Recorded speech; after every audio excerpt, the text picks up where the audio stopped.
NASA launches mission to intercept God of Chaos, asteroid, as it nears Earth's orbit. Read all about it, New York Post, breaking news. You're watching ESN, IC News. Congratulations, that's a wise decision because your time is valuable. Let's take a quick look at this article, shall we? Then we're going to look at the trajectory. We're going to look at the recent sample of asteroid Bennu and how it took NASA weeks to open up the sample. But let's get into this. What a name. You got to love it. And they're excited. NASA's excited about the God of Chaos asteroid heading toward Earth. It's only going to be about 20,000 miles away when it gets to its closest distance, at least according to the current data. Let's read an excerpt from the New York Post. A NASA spacecraft that recently returned from deep space has been relaunched for a mission to study the God of Chaos asteroid as it begins to near Earth's orbit. This is an NEO, a near-Earth object. The agency's spacecraft OSIRIS-REx, that's such a cool name, now named the OSIRIS Apex, still cool, not as cool, has been sent off to study the asteroid Apophis. Extremely close flyby of Earth in 2029, the likes of which hasn't happened since the dawn of recorded history. Maybe that's why they named it the God of Chaos. The spacecraft returned to Earth in September after spending 7 years collecting samples from the Earth, from outside of Earth, the space rock Bennu. Apophis, also known as the God of Chaos, is expected to fly by Earth on the 13th of April, 2029. It's going to be approximately 20,000 miles away, give or take, closer than some man-made satellites. It might even be visible in the Eastern Hemisphere. It measures approximately 370 yards across, and it only comes this close to Earth every 7,500 years. The last time the Bible talked about the Great Flood, was it after or before? Well, that's pure speculation. Let's get back to the article, shall we? And then we're going to look at the orbit in just a minute.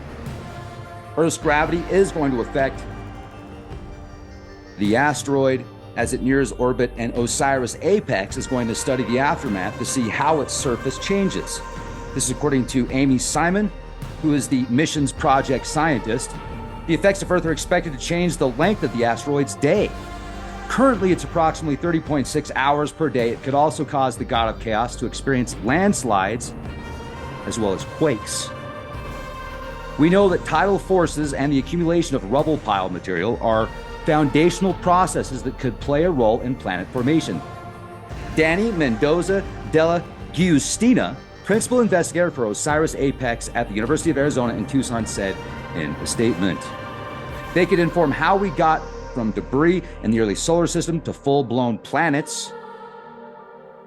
The spacecraft is going to meet this S-type asteroid the 13th of April. It's probably a Friday. What do you bet April 13th is a Friday? 2029. It's not going to land on the surface.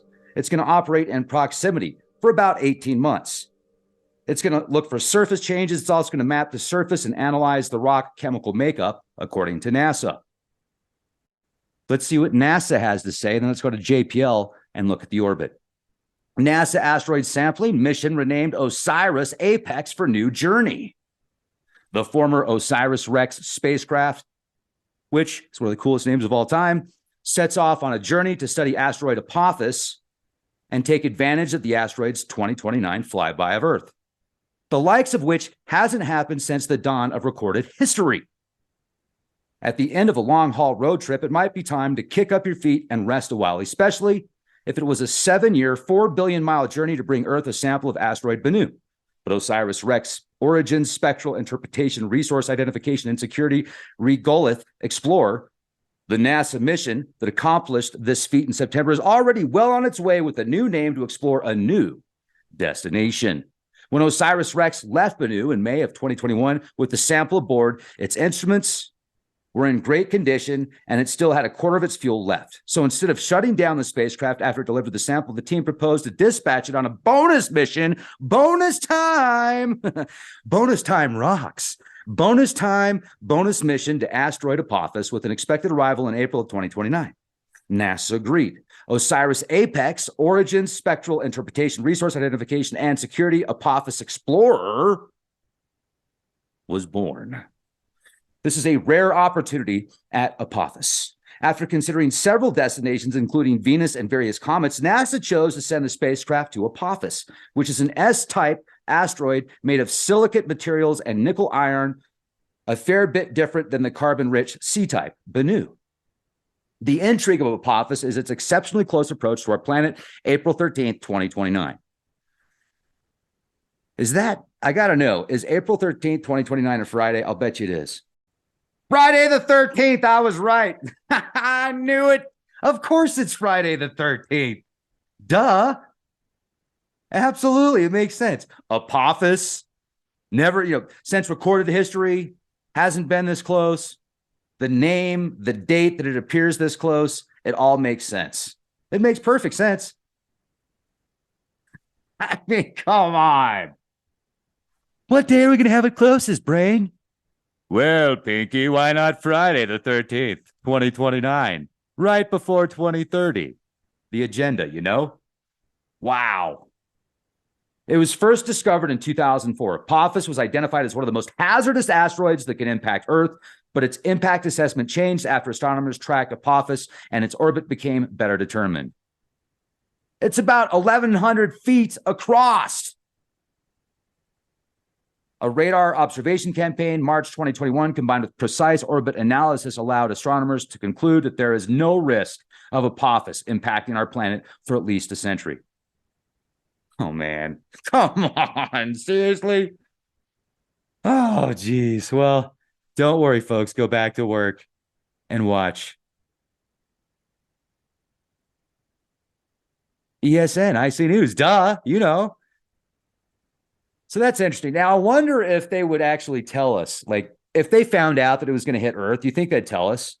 Or do you think they'd do everything they could to stop it before? Especially with these rockets and spacecraft that are being worked on with like SpaceX and, who knows what defense contractors are working on. I'm not sure, but I would guess that they have some technologies that are far beyond what we're even seeing in the public spectrums. So if they find out about an asteroid that might hit Earth, might or might not, let's just say hypothetically speaking, and they've got, they find out about this in 2004, so they got 25 years to prepare for it. Would they tell the public and freak the public out, or would they do everything they could to divert it and hopefully divert an Earth-striking asteroid? That's what I would think. But anyway, what do I know? Let's get back to this article, which is interesting. So how many hundreds of millions of dollars, I wonder, did it cost to send this satellite into space to study this asteroid and then bring this sample back? And then they get the sample back from Bennu and they're like, yeah, we've got this sample from an asteroid. It's awesome. And then they're like, we can't open it. How many weeks did it take to actually open this sample delivery vessel? Bennu sample delivery marks the start of extended Osiris Apex mission. After dropping off its historic sample from asteroid Bennu, the OSIRIS-REx spacecraft is headed on its next target, another potentially hazardous near-Earth asteroid called Apophis. NASA OSIRIS-REx mission just made history as the first U.S. mission deliver a piece of an asteroid to Earth. The mission, led by the University of Arizona, launched in 2016, traveled over 4 billion miles before returning home. That's amazing. Now its next journey begins. I mean, think about that. 4 billion miles? Wow. It goes out there, it lands on an asteroid. I don't know how fast this asteroid is going. It manages to obtain samples and then come back to Earth intact. That's pretty freaking amazing. I mean, that's cooler than Jetsons right there. Now, what would be even cooler is if they were completely transparent and told us everything they found. I wonder if they're giving us the full story, if we're just getting like bits and pieces. Now, once again, this is pure speculation, but imagine if they came back and they're like, you know what? We actually found samples of microorganisms that can recreate and cause decomposition in certain elements that we thought were indestructible, or vice versa. We found these new microorganisms that can fix just about anything. It's amazing. That would be cool. Now, obviously, that's wishful thinking, and that's, a little bit of a sci-fi stretch there. But is it? I don't know. According to the article, it is. We'll get back to that in a minute. So let's go back to the article. After jettisoning its sample return capsule in the Utah desert, OSIRIS-REx fired its thrusters to put the spacecraft on course to rendezvous with another potentially hazardous near-Earth asteroid called Apophis. NASA renamed the extended mission OSIRIS APEX, short for Osiris Apophis Explorer. While the spacecraft's mechanisms are no longer in place to collect another sample, the University of Arizona-led science team will study and map the asteroid in great detail. What the team learns will further enrich our understanding of the early solar system and potentially hazardous asteroids. After nearly 6 more years of travel and several laps around the sun, OSIRIS APEX will begin snapping pictures of Apophis in early 2029 of April, just a few days before the asteroid's rare close encounter with Earth, coming to within less than 20,000 miles, or 1/10 the distance between the Earth and the Moon. Scientists will then spend the next 18 months studying the asteroid up close. Apophis is an infamous asteroid, Della Giustina said, and while many other targets were considered, it's the perfect target for this mission. While Apophis was first discovered in 2004, scientists studying its orbit thought it would impact Earth in 2029. So they're actually telling the public that scientists actually thought that it was going to hit Earth. And now they're telling us they thought it was going to hit Earth. So they're going out, but it's not, folks. Don't worry. It's going to be at least 20,000 miles away after we did the calculations. But just in case, I hope they have a backup plan. So at first they thought it was going to hit Earth in 2029. Later observations ruled out that possibility. Then scientists again thought it was going to strike in 2036. That also was ruled out. Further observations and tracking have now shown that Earth is safe from Apophis for at least 100 years. While Apophis won't hit Earth anytime soon, it will come very close, Della Giustina said, and this is exactly what makes it such a rich target of study. The mission science team plans to study how Earth's gravitational influence during the close approach changes the asteroid by disturbing the rotation rate and surface, potentially revealing what lies just beneath the surface and more about its material properties. Instruments on board the spacecraft will snap pictures and collect data as it travels to the asteroid and will continue to monitor any changes after the close approach. Scientists are also interested in learning more about the composition of the asteroid. OSIRIS-REx's target asteroid, Bennu, is a carbonaceous asteroid, meaning it is relatively rich in carbon-bearing materials such as organic molecules. Apophis, on the other hand, is expected to be poor in carbon-bearing materials and water and is slightly smaller than Bennu. Both are about 15 feet at their widest points. The knowledge gleaned from the Apophis rendezvous will inform scientific understanding of potentially hazardous asteroids and how to protect against future collisions with these solar system wanderers. And, if they could actually land spacecraft onto these asteroids that could potentially push the trajectory out away from the Earth, I would think that could be a very real possibility in theory. So maybe there's technologies they're working on that instead of blowing up an asteroid, they could land on the asteroid, move the asteroid, and maybe even mine the asteroid with certain robotics and technologies that are in the works right now. Hopefully the future's so bright you have to wear shades, but not at nighttime unless you want to. Okay, let's get to this. The actual sample from Bennu, what do we have here?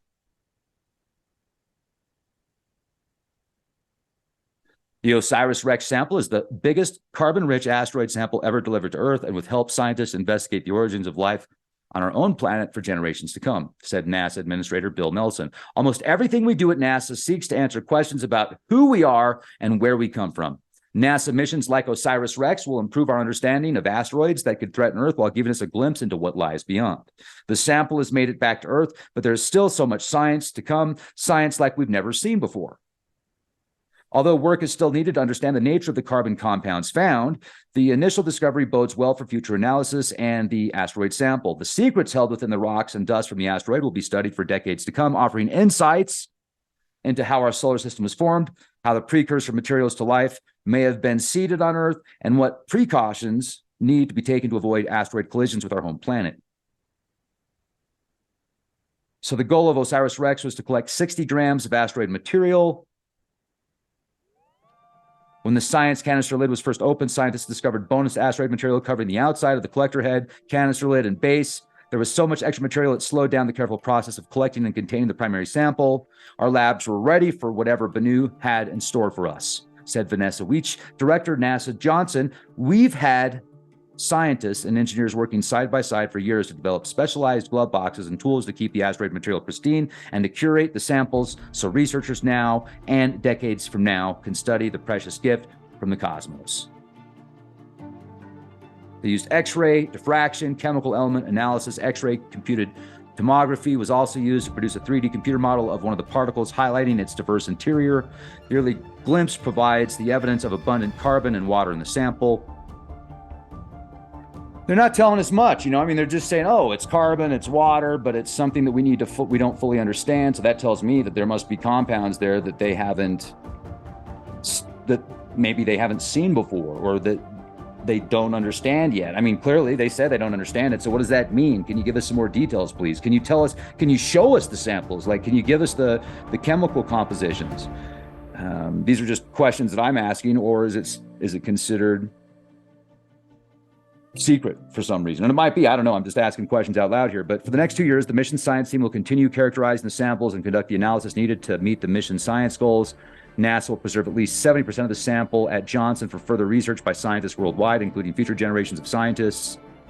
As part of OSIRIS-REx's science program, a cohort of more than 200 scientists around the world will explore the regolith's properties, including researchers from many U.S. institutions, NASA partners, Japan Aerospace Exploration Agency, which is JAXA, CSA, which is the Canadian Space Agency, and other scientists from around the world. Additional samples will also be loaned later this fall to the Smithsonian Institute, the Space Center Houston, and the University of Arizona for public display. Okay, well, that's pretty cool. And here we go. Let's take a look, shall we? The moment you've all been waiting for. Now, if we go to Asteroid Watch here, Apophis right here.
Huh?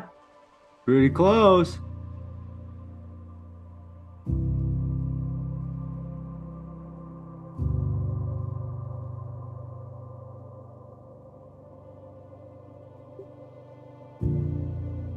Thanks for watching. Make sure to check back daily for your updates at ESN IC News. Be excellent to each other. Be the change you want to see.